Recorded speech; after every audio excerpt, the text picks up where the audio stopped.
Yuan Chun, Allegory.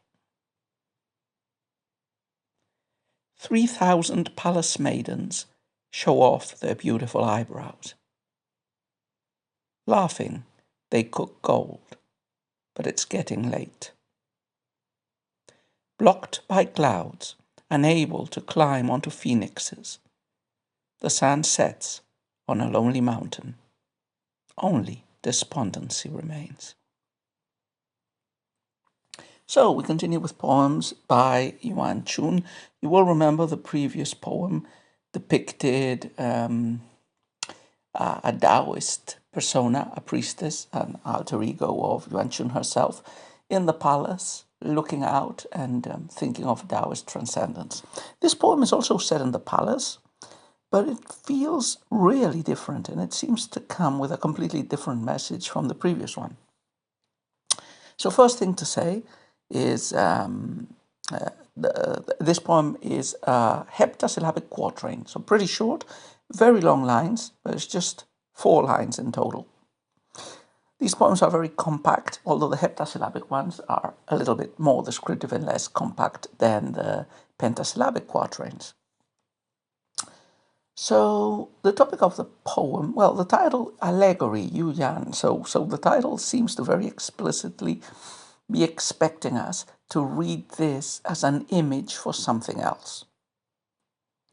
So on the face of it, this poem is depicting what seems like a courtly scene. You have palace maidens, 3,000 of them. I mean, this is probably hyperbolic, but it means a big number of palace maidens who serve the emperor, concubines, and they're in the inner palace. They always live within the imperial residence.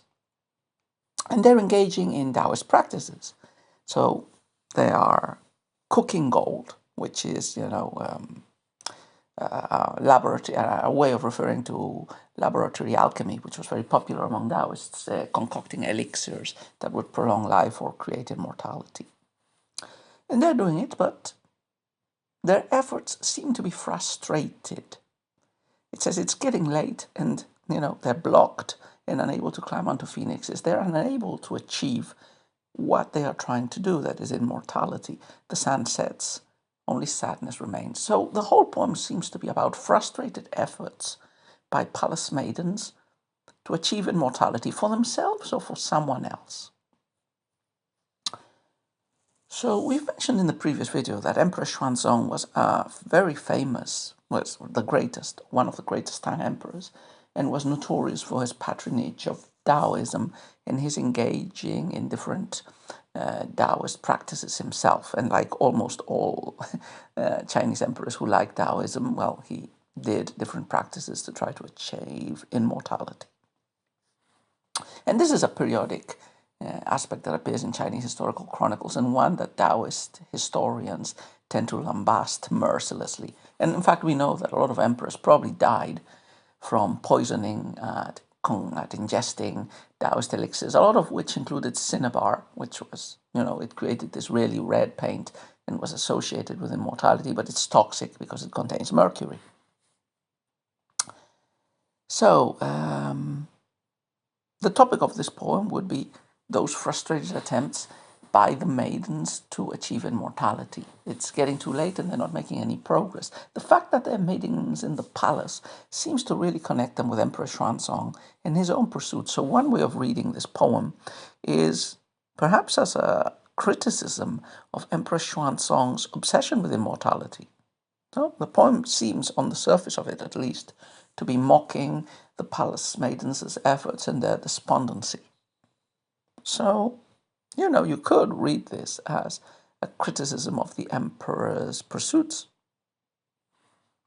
which again would sound a little bit jarring, given that the poet is a Taoist priestess who admittedly believes in cooking gold and climbing onto phoenixes, that is, that there are ways of prolonging life and achieving immortality. Anyway, as we said, the poem is a heptasyllabic quatrain. First couplet, 3,000 palace maidens show off their beautiful eyebrows. Laughing, they cook gold, but but it's getting late. So a quatrain has to be really packed. So the first couplet really sets the scene in a quatrain, and the second couplet usually develops a conclusion or an emotion, generally more an emotion, because these poems are generally too short to really, have a development and then a conclusion. But usually the second couplet highlights some contrast with the first, and generally that contrast, in my experience, is the first couplet is like more descriptive in setting of the scene, and the second couplet is more like emotional and trying to wrap up the scene into an iconic emblem which transmits a certain state of mind and feeling, while also creating a beautiful mini portrait, mini picture. So the first couplet, from the first line, places us in space and in the action. So we're in the palace, and there's myriad palace maidens. Conventionally, they are beautiful, so they show off their beautiful eyebrows. They are selected to be beautiful and to serve the emperor. And, beautiful ladies with beautiful eyebrows are a cliche of Tang poetry since its origins, and of Chinese poetry since at least the Han, I guess, if not earlier, probably even in the Shijin. And what are they doing, these beautiful ladies in the palace? Well, they're practicing alchemy. Yeah? They're laughing, they cook gold. So it feels like a pretty auspicious setting in the beginning. Beautiful ladies cooking gold, but the ominous note strikes behind the laughter. It's getting late. Why is it getting late? Is it getting late in the day? So they'll have to stop doing what they were doing and leave it for later? The poem is an allegory, so maybe it's getting late in that they're getting old and that they're not making any progress in concocting these elixirs of immortality that might prolong their beauty, youth, and life. Or maybe they're working for somebody else, for the emperor, and it's getting late for the emperor himself because he's growing old.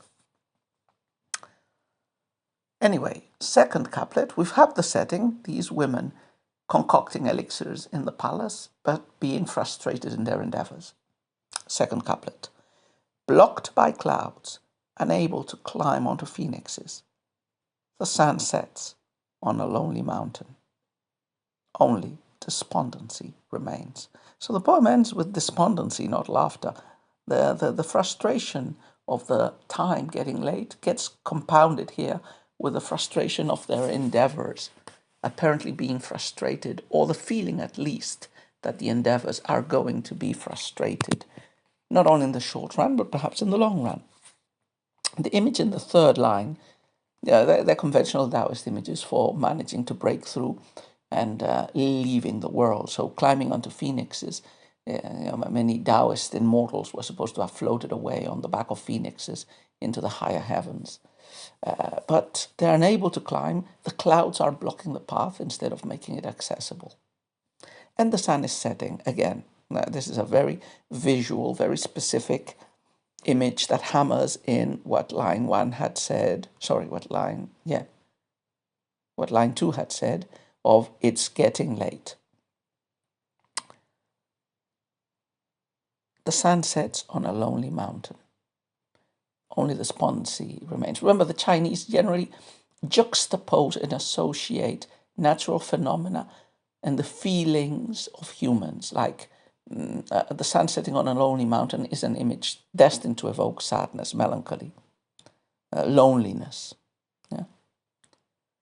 And the day is ending. Maybe their efforts of many years are ending without success, and only a certain defeated sadness remains at the end. So the poem ends on a really poignant, melancholy, sad note. So this is an interesting piece, among other ways, because it deals with a Taoist topic, but it rather unsubtly seems to be undermining those Taoist hopes.